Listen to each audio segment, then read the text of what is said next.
And finally, the number one movie in this top 10 is Dream, because this film is perhaps the defining example of what makes Kim Ki-Duk's work not only magnificent in itself, but important to all of us in understanding our own humanity. A perfect blending of reality and dreams, with the fact that the male protagonist is speaking Japanese while everyone else in the movie is speaking Korean, and no one ever noticing or commenting on this, suggesting that everything that happens is a dream in itself. Imagine for a moment what it would be like to see a film in which one of the protagonists spoke German or Russian while everyone else spoke English, and yet every other character in the movie accepted this as being perfectly normal and natural behaviour, continuing passionate dialogue with the protagonist without ever pausing or even batting an eyelid. How disconcerting would that be for us as the audience? Wouldn't it make us feel confused, wondering what the hell was going on,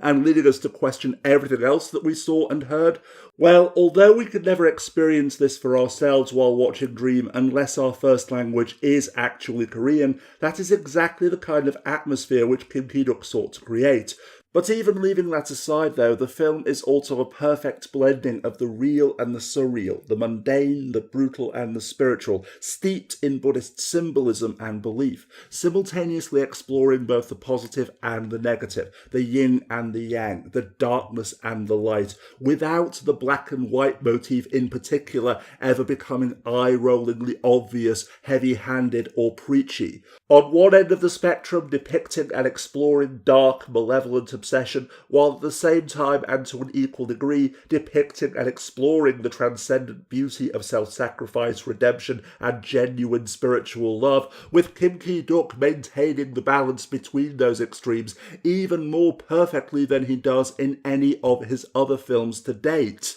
Although the movie never states this explicitly, after multiple viewings it is apparent that the male and female protagonists were an abusive romantic partner himself and the victim of an abusive romantic partner respectively, that the reason why the male protagonist's Korean lover left him is that he was so jealously possessive, while the female protagonist escaped from a possessively abusive man herself, meaning that now they share some form of subconscious connection, even though they've never actually met, because in his dreams he still pursues the woman who he drove into the arms of another man, and in turn, walking in her sleep, the female protagonist acts out those dreams with the ex-lover whom she detests, and from whom she actually fought to escape. Although the woman is incredibly sceptical at first, wanting nothing to do with this strange Japanese man, as she continues walking in her sleep and his dreams become darker, they eventually realise and grow to accept that if they fall asleep at the same time, then she will eventually do something terrible. So night after night they fight to stay awake, inflicting injuries upon themselves and one another, and little by little they begin to fall in love, until in the end the inevitable finally happens, after which the man seeks redemption, and sensing that he has left her behind, the woman seeks escape.